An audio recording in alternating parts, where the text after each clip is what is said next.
கடகராசி என்பர்களே, கடகராசி சார் ரொம்ப கஷ்டங்களை தாண்டியாச்சு சார், ரொம்ப கஷ்டங்கள்லாம் தாண்டியாச்சு சார், எங்களை மாதிரி லைஃப்பில் கஷ்டப்பட்டவங்களே கிடையாது சார் அப்படின்னு அடித்து சொல்லக்கூடிய ஒரு ராசி இந்த கடகராசி. இந்த கடகராசியை பொறுத்த வரைக்கும் கஷ்டங்களை மட்டுமே இந்த சில நாட்களாக அனுபவித்து மிகப்பெரிய பிரச்சனை எல்லாத்தையும் தாண்டி ஒரு 6 மாதமாக லைட்டாக அப்படியே மூச்சு விடுற மாதிரி இருந்திருப்பீங்க. 6 மாதம் கூட சொல்ல முடியாது, 8 to 10 மாதத்துலேருந்தே நீங்கள் வந்து ஓரளவுக்கு மூச்சு விடுற மாதிரி இருந்திருப்பீங்க. பல கஷ்டங்களை தாண்டி இருப்பீங்க. இடமாற்றம் உங்களுக்கு அதிகமாக இருந்திருக்கும். தொழில் ரீதியாக சில சிக்கல்களை சந்திச்சிருப்பீங்க. வருமானத்தை பொறுத்த வரைக்கும் ஓரளவுக்கு பரவாயில்ல தான் சார், இருந்தாலும் கடன் பிரச்சனைலாம் தீரல சார் அப்படின்னு இருப்பீங்க. இவங்க எல்லாருக்குமே இந்த 6 மாதம், அதாவது 10 to இந்த 6 மாதம் இந்த கணக்கில் உங்களுக்கு ஓரளவுக்கு ஒரு வேரியேஷன் தெரிய ஆரம்பிச்சிருக்கும். இந்த வேரியேஷன் மூலமாக உங்களுக்கு நன்மைகள் நடக்குதா இல்லை வேறு என்ன விஷயங்கள் நடக்க போகுதுங்கிறதா இந்த வீடியோ ஸ்கிப் பண்ணாமல் பாருங்கள். பல முன்னேற்றத்திற்கான தகவல்கள் இந்த வீடியோவில் உங்களுக்கு கிடைக்குங்க. எந்த இறைவனை வழிபட்டால் இப்பொழுது உங்களுக்கு சுபிக்ஷமான வாழ்க்கை கிடைக்கும் அப்படிங்கிறது இந்த வீடியோ மூலமாக தெரிஞ்சுக்கலாம். அதே மாதிரி ₹1 செலவு இல்லாமல் ஒரு வீட்டில் செய்யக்கூடிய பரிகாரங்கள் மூலமாக பல நன்மைகளை செய்து இனி வரக்கூடிய பிரச்சனைகள் எதுவுமே உங்கள் பக்கத்திலே நெருங்காத அளவுக்கு ஒரு விஷயத்தை நீங்கள் வந்து செய்யணும் அப்படின்னா இந்த வீடியோவை ஸ்கிப் பண்ணாமல் பாருங்கள். இந்த வீடியோவோட நடுவில் நான் ஒரு சின்ன பரிகாரமும் சொல்கிறேன். அதே மாதிரி இந்த கடகராசியை பொறுத்த வரைக்கும் நிறைய பேருக்கு நிறைய கஷ்டங்களை தாண்டி வந்தீங்க, ஓகே. ஒரு சிலருக்கு இன்னும் அந்த கஷ்டங்களை அனுபவிச்சுட்டு தான் இருப்பீங்க.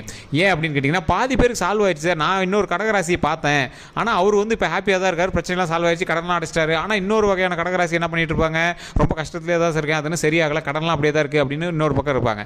அதற்கு காரணம் தனிப்படையான ஜோதிடம் நீங்கள் பார்க்காது தான். உங்களுக்கு தசாபுத்தி எங்கே இருக்குது? 2 பேத்துக்கும் கடகராசி தான். ஒருத்தருக்கு வேறு லக்கினம், இன்னொருத்தருக்கு வேறு லக்கினம், ஒருத்தருக்கு வேறு நட்சத்திரம், இன்னொருத்தருக்கு வேறு நட்சத்திரம், ஒருத்தருக்கு வேறு தசாபுத்தி, இன்னொருத்தருக்கு வேறு தசாபுத்தி, ஒருத்தர் இருக்கக்கூடிய லொக்கேஷன் வேறு, நீங்கள் இருக்கக்கூடிய லொக்கேஷன் வேறு. அதே மாதிரி உங்களை சுற்றி இருக்கக்கூடிய ராசிகள் வேறு, இந்த ராசியை சுற்றி இருக்கக்கூடிய ராசிகள் வேறு. ஸோ இதன் அடிப்படையில் தான் உங்களுக்கு சில வேரியேஷன்ஸ் நடக்கும்.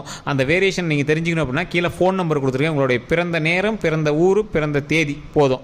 உங்களோட லைஃப் டைமில் நீங்கள் அடுத்து எப்படி இருக்கணும், என்ன நடக்க போகுதுங்கிற A to Z எல்லாமே தெரிஞ்சுக்கலாம். சார் கடக ராசிக்கு விடிவு காலம் தெரிஞ்சிருச்சு, யார் யாருக்கு எப்பப்போ விடிவு காலம், எதை செஞ்சால் நல்லாயிருக்குன்னு தெரிஞ்சுக்கணும். வாழ்க்கையில் எவ்வளவோ நீங்கள் பார்த்துருப்பீங்க. ஒரு ஃபோன் மூலமாக உங்களோட பிரச்சனையை சால்வ் பண்ணுறது ஒரு பெரிய இஷ்யூஸ் கிடையாது. கீழே எந்த சந்தேகம் இருந்தாலும் ஃபோன் பண்ணுங்கள். ஃபோன் மூலமாகவே உங்களோட பிரச்சனை சால்வ் பண்ணிக்கோங்க. சரி சார், இப்போ அடுத்து இந்த கடகராசியை பற்றி சில விஷயங்களை நம்ம தெளிவாக பார்த்துக்கலாம். இந்த கடகராசியோட பண்புலனங்கள் அப்படின்னு பார்த்தீங்கன்னா, இவங்களோட வாழ்க்கையில் இந்த கடகராசிக்கு அப்படின்னு ஒரு தனி ரூல்ஸ் வச்சுருப்பாங்க. என்ன சார் ரூல்ஸு? சார் நான் இப்படி தான் இருப்பேன், மற்றவங்களுக்கு நன்மை செய்வேன், அவங்க எங்களை ஏற்றுக்கிறாங்களோ ஏற்றுக்கலையோ, ஏன்னா என் மனசுக்கு திருப்தியாக நான் வந்து செஞ்சுருவேன். இது கடகராசியை பொறுத்த வரைக்கும் ஒரு முக்கியமான பாயிண்ட். இன்னொரு பாயிண்ட் என்ன அப்படின்னா, எனக்கு பிடிக்கல அப்படின்னா அவனை பக்கத்துலேயே வச்சுக்க மாட்டேன். அவனால் பல கோடி ரூபா லாபமாக இருந்தாலும் சரி, எனக்கு பிடிக்காதவன் என்னை இரிட்டேட் பண்ணுறவன் நான் பக்கத்துலேயே வச்சுக்க மாட்டேன். இந்த மாதிரி ஒரு பாயிண்ட். மற்ற பணத்துக்காகவோ ஒரு தேவைக்காகவோ இவங்க வந்து யாரையுமே போய் நெருங்கவே மாட்டாங்க. மற்றவங்க சார் இவன் மூலமாக கொஞ்சம் லாபம் இருக்குது, ஏன் நம்ம இவன்ட்டு பகச்சிக்கணும் அப்படின்னு ஒரு சிலர் இருந்தால், இவர் மட்டும் ஒரு வித்தியாசமாக இருப்பார். நீ எவ்வளோ கொடுத்தாலும் நான் உன்னை இரிட்டேட் பண்ணுறக்கூடிய ஆள், நீலாம் பக்கத்தில் இது பண்ணக்கூடாது, போட வேலையை போடுறா அப்படின்னு சொல்லிட்டு இவர் பாரு நவுந்துட்டு போயிட்டே இருப்பார். இந்த மாதிரி ராசி தான் அந்த கடகராசி. இது ஒரு பக்கம் இருக்க, இவங்களுக்கு ஒரு அழகான ஒரு வேரியேஷன்ஸ் தெரியும். இந்த கடகராசியை பொறுத்த வரைக்கும் இவங்களை தனியாக கண்டுபிடிச்சிடலாம். சார் இவர் ஒயிட்டாக தனியாக தெரிகிறார் சார், சரி இவர் கருப்பாக தனியாக தெரிகிறார் சார், சார் இவர் அழகாக இருப்பார் சார், இவர் பேசுகிறது வேறு மாதிரி இருக்குது சார், சார் இவர் தனி துறையில் இருக்கார் சார், சார் இவர் ஒரு ஹைலைட்டான போஸ்டிங்கில் இருக்கார் சார். இது மாதிரி உங்களை ஹைலைட் பண்ணி சொல்லக்கூடிய விஷயங்கள் உங்கள்கிட்ட கண்டிப்பாக ஒன்று இருக்கும். ஏதோ ஒரு வகையில் நீங்கள் வந்து ஹைலைட்டட் பர்சனாக இருப்பீங்க. ஒரு இடத்துல ஒரு வீடு இருக்குது அப்படின்னா உங்களுடைய பெயரை சொல்லி தான் அந்த வீடை வந்து மென்ஷன் பண்ணுற அளவுக்கு நீங்கள் வந்து அந்த இடத்துல அந்த ஏரியாவிலே நீங்கள் வந்து கொஞ்சம் ஆளாக இருப்பீங்க. நீங்கள் பெரிய பணக்காரன் கோடீஸ்வரன் அப்படிலாம் சொல்ல வரல, ஏதோ ஒரு வகையில் நீங்கள் வந்து குறிப்பிடத்தக்க ஒரு மனிதராக அந்த ஏரியாவில் நீங்கள் வந்திருப்பீங்க. இதுதான் வந்து இந்த கடகராசியோட ஒரு ஹைலைட் பாயிண்ட் அப்படின்னு சொல்லுவாங்க. இந்த கடகராசியை பொறுத்த வரைக்கும் இத்தனை நாட்கள் பட்ட கஷ்டம்லாம் எப்படி நீங்கள் தாண்டி வந்தீங்கன்னு உங்களுக்கே ஒரு இமேஜின் பண்ணி உட்காந்து யோசிக்கிற அளவுக்கு நீங்கள் கஷ்டங்கள் தாண்டி இருப்பீங்க. நீங்கள் வீட்டில் படுத்துட்டு உட்காந்துட்டு இருக்கும்போது எப்படி நம்மளாம் இவ்வளோ பெரிய கஷ்டத்தானோம், அவ்வளோ பெரிய ஆட்களாக நம்ம அப்படிங்கிற மாதிரி உங்களுக்கே தோண ஆரம்பிக்கும். காரணம் என்ன அப்படின்னா, லைஃப்பில் நீங்கள் பட்ட கஷ்டங்கள் மாதிரி யாருமே பட்டிருக்க மாட்டாங்க. வெட்டி தூக்கிட்டு ஊராக அலைஞ்சிருப்பீங்க, பல கஷ்டங்களை அனுபவிச்சிருப்பீங்க, கடன் மூலமாக பல சிக்கல்களை தாண்டி இருப்பீங்க. அப்படியே மனசில் எப்படா நிம்மதியான தூக்கம் கிடைக்கும், தூங்கவே இல்லையே அப்படிங்கிற அளவுக்கு நீங்கள் ரொம்ப கஷ்டப்பட்டுருப்பீங்க. அது மட்டும் இல்லாமல் உங்களோட லைஃப்பை பொறுத்த வரைக்கும் உங்கள் கூட இருக்கிறவங்களும் உங்களோட சேர்ந்து பல கஷ்டங்களை அனுபவிச்சிருப்பாங்க. இந்த கடகராசியை பொறுத்த வரைக்கும் சில சிக்கல்கள் மூலமாக இன்னும் திருமண தடை கண்டிப்பாக உங்களுக்கு இருந்திருக்கும். அதே மாதிரி குழந்தை இல்லாதவங்களுக்கு குழந்தை பிறக்கிறதுக்கான வாய்ப்புகள் போன 2 வருடங்களுக்கு முன்னாடி உங்களுக்கு இருந்திருக்கும். மறுபடியும் அந்த 2 வருடங்கள் தாண்டி சில மன ரீதியாகவும் உடல் ரீதியாக சில சிக்கல்களை சந்திச்சிருப்பீங்க. தொழில் ரீதியாக உங்களுக்கு ஓரளவு ஹைலைட்டாக இருக்கும். கடனை வந்து ஓரளவுக்கு சால்வ் பண்ணியிருப்பீங்க. இப்போ 0 கடனில் கூட ஒரு சிலர் இருந்திருப்பீங்க, ஒரு சிலர் தான் சொல்கிறேன். ஏன்னா கடகராசிக்காரங்க பாதி பேர் இல்லை சார் இதெல்லாம் நீங்கள் சொல்கிறது பொய்ன்னு விடுவீங்க. ஒரு சிலர் மட்டும் தான் கடனை இப்போ கிளியர் பண்ணியிருப்பீங்க. அப்படி பண்ணாதவங்க இன்னும் கொஞ்சம் நாட்களில் கிளியர் பண்ண போகிறீங்க. ஏதோ ஒரு லேண்டோ இல்லை ஏதோ ஒரு நகையோ இல்லை ஏதோ ஒன்று எக்ஸ்சேஞ்ச் பண்ணி நீங்கள் வந்து அதை கடனை கொஞ்சம் கிளியர் பண்ணுவீங்க. மன ரீதியாக கிளியராக சந்தோஷமாக இருக்கணும் அப்படிங்கிறதாவே அந்த கடனை வந்து நீங்கள் கிளியர் பண்ணுறதுக்கு இப்போ வந்து தயாராகிருப்பீங்க. இது ஒரு பக்கம். இன்னொரு பக்கம், சார் கடனை கிளியர் பண்ணுறதுக்கு காசு இல்லை, மன ரீதியாக டென்ஷன், தேவையில்லாத குடும்பத்தில் தகராறுகள், வாய் வார்த்தை கொஞ்சம் அதிகமாக போகுது. இந்த மாதிரி பிரச்சனைகள் தான் இருக்குது. இந்த பிரச்சனைகள் எல்லாமே சால்வ் ஆக போகுது. எந்த பிரச்சனையும் இனிமேல் வராது. பிரச்சனைகள் சரியாக போகுது. அதே மாதிரி இந்த கடகராசியை பொறுத்த வரைக்கும் கடவுள் வழிபாடு கண்டிப்பாக தேவை. குலதெய்வத்தினுடைய வழிபாடு கண்டிப்பாக தேவை. இதற்கு முன்னாடி இதே கடகராசி குலதெய்வத்திட்ட போய் வேண்டி சில கஷ்டங்களை சொல்லி அழுதுருப்பீங்க. அதன் பிறகு இப்போது உங்களுக்கு ஒரு விடிவு காலம் லைட்டாக தெரிய ஆரம்பிச்சிருக்கும். அந்த விடிவு காலத்தின் மூலமாக பல நன்மைகளும் ஒரு வெளிச்சமும் பட ஆரம்பிச்சிருக்கும். அந்த வெளிச்சம் எதை நோக்கி படுது? அந்த வெளிச்சம் உங்களினுடைய அடுத்த ஸ்டெப்பு, உங்களுடைய வாழ்க்கையில் அடுத்த ஸ்டெப்பு நோக்கி படுது. இப்போ நீங்கள் என்ன பண்ணோம்? அந்த இருட்டை நினச்சி நீங்கள் உட்காந்துட்டே இருக்கிறீங்கல்ல, இருட்டாக இருக்குதுன்னு கண்ணை மூடி தெரியாமல் நீங்கள் உட்காந்துட்டீங்க. இருட்டாக தான் இருக்க போகுது அப்படின்னு கண்ணை மூடி உட்காந்துட்டீங்க. கண்ணை திறங்க, வெளிச்சம் அடிச்சிட்டு இருக்குது, வெளிச்சம் அடிக்குது, நீங்கள் இன்னும் இருட்டுன்னு நினச்சி கண்ணை மூடிட்டே உட்காந்துட்ருக்கீங்க. ஸோ வெளிச்சம் அடிக்க ஆரம்பிச்சிருச்சு. இதுக்கு மேலே நீங்கள் கண்ணை திறந்து உங்களோட வேலையை ஆரம்பிங்க. திருமணம் நடக்காதவங்களுக்கு திருமணத்துக்கான ஸ்டெப் எடுக்கிறதுக்கான வேலையை ஆரம்பிங்க. இப்போயே உங்களுக்கு ஸ்டெப் எடுத்துகிட்டு இருப்பாங்க. ஏதாவது ஒரு வாய் வார்த்தையோ இல்லை ஏதாவது ஒன்று ரெடி ஆகிட்டு இருக்கும். அதே மாதிரி குழந்தை இல்லாதவங்களுக்கு குழந்தை கிடைக்கிறதுக்கான வாய்ப்புகள் இருக்குது. கடன் பிரச்சனைகள் இருக்கிறவங்களுக்கு கடன் பிரச்சனை தீர்வதற்கான ஒரு முக்கியமான வேலை இருக்குது. வேலை இல்லாதவங்களுக்கு வேலை கிடைக்கிறதுக்கு அதிகமான வாய்ப்புகள் இருக்குது. அதே மாதிரி நிறைய குடும்ப பிரச்சனைகள் இருக்கிறவங்களுக்கு குடும்ப பிரச்சனை எல்லாமே சால்வ் ஆகிறதுக்கான வாய்ப்புகள் இருக்குது.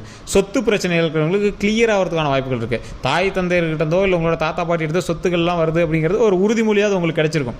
ஆமாப்பா இந்த பங்கு உனக்கு, இந்த பங்கு உனக்குன்னு ஒரு உறுதிமொழியாவது கண்டிப்பாக கிடச்சிருக்கும். அந்த மாதிரி ஒரு பொசிஷனில் தான் இப்போ நீங்கள் இருப்பீங்க. சார் ஓரளவுக்கு சித்திரை பிறந்ததுலேருந்து கொஞ்சம் நன்மை பிறந்துருச்சு சார் அப்படின்னு சொல்கிறவங்க ஒரு பக்கம், கிரக பயிற்சி பிறந்ததுலேருந்து கொஞ்சம் நன்மை பிறந்துருச்சு சார் அப்படி ஒரு பக்கம், சார் 2025 பிறந்துச்சு ஓரளவுக்கு கொஞ்சம் கிளியராக இருக்குது சார் அது ஒரு பக்கம், சார் குலதெய்வ பக்கமாக போயிட்டு இருந்தேன் அதிலேருந்து ஓரளவுக்கு பரவாயில்ல இது ஒரு பக்கம். இந்த மாதிரி தான் உங்களோட லைஃபு ஓப்பன் ஆகிட்டே வந்துட்டுருக்கு. எதனால் ஓப்பன் ஆச்சுனே தெரில சார், எப்படியோ சிக்கல்லேருந்து ஓரளவுக்கு கொஞ்சம் ரிலீஃபாக இருக்குது சார் அப்படின்னு சொல்கிற அளவுக்கு வந்துட்டுருப்பீங்க. சார் உங்களுக்கான ஒரு ஸ்டேஜுக்கு நீங்கள் வர ஆரம்பிச்சிருவீங்க. பண ரீதியாக ஓரளவுக்கு நீங்கள் ஒன்றும் அன்ஸ்டேபிளாலாம் இல்லை. பார்க்குறவங்களுக்கு கூட அப்படி தெரியலாம், நீங்கள் சொல்லிட்டு இருக்கலாம். ஆனால் நீங்கள் ஒரு பேக்கப் வச்சிட்டு இருக்கீங்க. அதை அடித்து சொல்லலாம். இது உண்மை அப்படின்னா மறக்காம கமெண்ட்ஸில் பற்றி விடுங்க. இன்றைக்கி நினச்சா கூட ஒரு விஷயத்தை சரி பண்ணி ஒரு லேண்டோ இல்லை ஏதோ ஒன்று வந்து அட்ஜஸ்ட் பண்ணி விட்டு உங்களால் கடன் எல்லாத்தையும் அடைக்க முடியும். ஆனால் கடன் இருந்தால் எடுத்துகிட்டு போகுது சரி பண்ணிக்கலாம் அப்படிங்கிற ஒரு மெதப்பில் தான் நீங்கள் வந்திருக்கீங்க. அதுதான் உண்மை. மற்றபடி உங்களுக்கு ஒரு பெரிய இஷ்யூஸ்லாம் எதுவுமே கிடையாது. கடனை ஈஸியாக அடைச்சிடலாம். இருந்தாலும் அதுவும் ஒரு உறுத்தலாக தான் உங்கள் மைண்டில் இருந்துகிட்ருக்கு. அந்த கடன் பிரச்சனையும் சரியாகும். உடல் ரீதியாக எந்த ஒரு விஷயங்கள் இருந்தாலும் உடனே ஜாதகத்தை பார்த்து வெயிட் பண்ணிட்டு கூடாது, உடனே டாக்டர் பார்த்தணும். இது வந்து டிஸ்கிரிப்ஷனாகவே நம்ம வந்து சொல்லிடுறோம். அதே மாதிரி இந்த ராசியினர் பொறுத்த வரைக்கும், இந்த கடகராசியை பொறுத்த வரைக்கும், இந்த கடகராசியோடு இருக்கக்கூடிய ராசிகளை பொறுத்து இவங்களோட ராசியும் கொஞ்சம் வேலை செய்யும். இப்போ உங்கள் கூட இருக்கிற ராசி வந்து கொஞ்சம் ஹைலைட்டான ராசியாக இருக்குது, உங்களுக்கு கொஞ்சம் தாக்கக்கூடிய ராசியாக இருக்குன்னா கொஞ்சம் பார்த்து நீங்கள் வேலை செய்யணும். அதே மாதிரி பக்கத்தில் இருக்கிற ராசிக்கு ஓரளவு டம்மியாக இருக்குது அப்படின்னா உங்கள் ராசியின் மூலமாக அவங்களுடைய பிரச்சனைகளும் தீரும். இப்போ உங்கள் ஃபேமிலியில் இருக்காங்க, இப்போ நீங்கள் கடன் அடிச்சிட்டா அவங்களும் கடன் அடைஞ்ச மாதிரி தானே. ஸோ அந்த மாதிரி நீங்கள் ஸ்டெப் எடுக்கிறத பொறுத்து அந்த ஸ்டெப்பும் வந்து சரியாகும். அதே மாதிரி உடல் ரீதியாக உங்களோட டயட் கொஞ்சம் கரெக்டாக மெயின்டைன் பண்ணுங்கள். பிரச்சனைகள் இல்லாமல் வாழ்க்கையை வாழ்கிறதுக்கான வழியை பாருங்கள். தேவையில்லாத வம்பு வழக்கல், வாகனம் ஓட்டுறேன், புதுசாக கற்றுக்குறேன், எங்கேயாவது ஓட்டுறேன், அது இதுலாம் கொஞ்சம் ட்ரை பண்ணாதீங்க. கொஞ்சம் அமைதியாக இருங்க. அதே மாதிரி சின்ன சின்ன ஃபங்க்ஷன்ஸ்லாம் நடக்கிறதுக்கான வாய்ப்புகள் இருக்குது. காது குத்துறது, வீடு கட்டுறது, ஏதாவது ஒரு புதுசாக ஒரு லேண்டு வாங்குறது, கார் வாங்குறது, இந்த மாதிரி ஏதோ ஒன்று புதுசாக ரெடி பண்ணுறதுக்கான வாய்ப்புகள் அதிகமாகவே இருக்குது. பிரச்சனை சால்வ் ஆகிறதுக்கான வாய்ப்புகள், சந்தோஷத்துக்கான வாய்ப்புகள், ஸோ இதெல்லாம் வந்து உங்களோட லைஃப்பில் அதிகமாக இருக்கும். குடும்பத்தோட சப்போர்ட் அதிகமாக கிடைக்குமா அப்படிங்கிறது ஓரளவுக்கு 50-50 இருக்கும். குடும்பத்தோட சப்போர்ட் இல்லாமல் உங்களோட லைஃப்பில் நீங்கள் வந்து அந்த பிரச்சனையை சரி பண்ண போகிறீங்க. கல்யாணம் ஆகியிருந்தது அப்படின்னா உங்களுடைய திருமணம் ஆன வீட்டிலேருந்து உங்களுக்கு கொஞ்சம் அதிகமான பாசிட்டிவ் வைப்ஸ் கிடைக்கிறதுக்கான வாய்ப்புகள் இருக்குது. உங்களுக்கு நம்பிக்கை கொடுப்பதற்கு, உங்களுக்கு ஏதாவது ஒன்று வேணுங்கிறத செஞ்சு கொடுக்கறதுக்கு, உங்களோட சப்போர்ட்டுக்கு வந்து எங்கள் பக்கம் கொஞ்சம் ஆட்கள் அதிகமாக இருக்குது. அதே மாதிரி உங்களை தாய் தந்தையர்கிட்ட ஓரளவுக்கு உங்களுக்கு ஒரு நம்பிக்கை, பண உதவி பண்ண முடியலை சார் அப்படிங்கிறவங்க நம்பிக்கையை கொடுத்து உங்களுக்கு வந்து ஹைலைட் தூக்கி வரதுக்கான வாய்ப்புகள் அதிகமாக இருக்குது. ஸோ இந்த மாதிரி குடும்ப ரீதியாகவும் உங்களுக்கு ஓரளவுக்கு கிளியரன்ஸ் கிடைக்குது. ஸோ இதுதான் வந்து அடுத்து நடக்கிறதுக்கான ஒரு முக்கியமான விருப்பமாக இருக்குது. இந்த கடகராசியை பொறுத்த வரைக்கும் வணங்க வேண்டிய முக்கியமான தெய்வம் உங்களுடைய குலதெய்வம். கஷ்டத்தில் இருக்கும்போது 1000 கடவுளை கூப்பிட்டுருப்பீங்க. அந்த கடவுளை கும்பிட்றதுக்கு முன்னாடி உங்களோட குலதெய்வத்தையும் நீங்கள் கும்பிட்டுருப்பீங்க. இப்போ நீங்கள் ஓரளவுக்கு கொஞ்சம் கொஞ்சமாக கிளியர் ஆகிட்டே வருது அந்த கஷ்டங்கள் எல்லாமே. அப்போவும் நீங்கள் ஃபஸ்ட்டு வணங்க வேண்டிய தெய்வம் உங்களோட குலதெய்வம் தான். அதற்கு பிறகு உங்களோட இஷ்ட தெய்வங்கள் அத்தனையும் நீங்கள் வந்து வணங்கலாம். இதன் மூலமாக பல நன்மைகள் இனி உங்களுக்கு கிடைக்கிறதுக்கான வாய்ப்புகள் இருக்குது. அந்த நன்மைகள் மூலமாக நமக்கு பல நல்ல விஷயங்கள் நமக்கு நடக்கிறதுக்கான வாய்ப்புகள் இருக்குது. ஸோ அதனால் கவலைப்படாமல் இனி செய்யக்கூடிய ஒவ்வொரு விஷயமும் இறைவனை வழிபடும் ஒரு விஷயமாக இருக்க வேண்டும். அதே மாதிரி நன்மை நடக்கும்போது அப்படின்னா ரொம்ப ஆடக்கூடாது. ரொம்ப பொறுமையாக ஸ்டெப் எடுத்து வைக்கணும். எந்த ஒரு விஷயம் வந்தாலும் ஆடம்பரம் கூடாது. அத்தியாவசியத்துக்கு மட்டும் செலவு செய்யணும். ஏன்னா ஏற்கனவே உங்களுக்கு ஆட்டம் கட்டி விட்டுருச்சு. அதுக்கப்புறம் தான் இப்போ தான் திருந்தி வந்திருக்கீங்க. ஸோ இதுக்கு மேலே பார்த்து தான் எது பண்ணாலும் பண்ணணும். அதே மாதிரி உங்களுடைய குலதெய்வத்தின் பெயரை சொல்லி, இப்போ உங்களோட குலதெய்வம் முருகர் அப்படின்னா ஓம் முருகரே போற்றி, ஓம் முருகரே போற்றி, ஓம் முருகரே போற்றி அப்படின்னு மறக்காம 3 டைம் கமெண்ட் செக்ஷனில் பதிவிடுங்க. உங்களுடைய பிறந்த நேரம், பிறந்த ஊர், பிறந்த தேதி இருந்தது அப்படின்னா கீழே ஃபோன் நம்பர் இருக்குது. ஜஸ்ட் ஃபோன் பண்ணி நீங்கள் சொல்லி ஃபோன் மூலமாகவே A to Z அடுத்து உங்களுக்கு என்ன நடக்குமோ அது எல்லாமே தெரிஞ்சுக்கலாம். நீங்கள் ஃபேஸ்புக்கில் பார்த்துருக்கீங்கன்னா ஸ்க்ரீன்லேயே நம்பர் தெரியும். யூடியூப்பில் பார்த்தீங்கன்னா டிஸ்கிரிப்ஷனில் நம்பர் இருக்கும். இதோட நம்ம சேனல் சப்ஸ்கிரைப் பண்ணாமல் இருக்கிறீங்க, சப்ஸ்கிரைப் பண்ணிக்கோங்க. பதில் பெல் பட்டன் மறக்காம ப்ரெஸ் பண்ணிக்கோங்க. ஃபேஸ்புக்கில் பார்க்குறீங்கன்னா ஃபாலோ பண்ணிக்கோங்க. எல்லோருக்கும் நன்றி நண்பர்களே.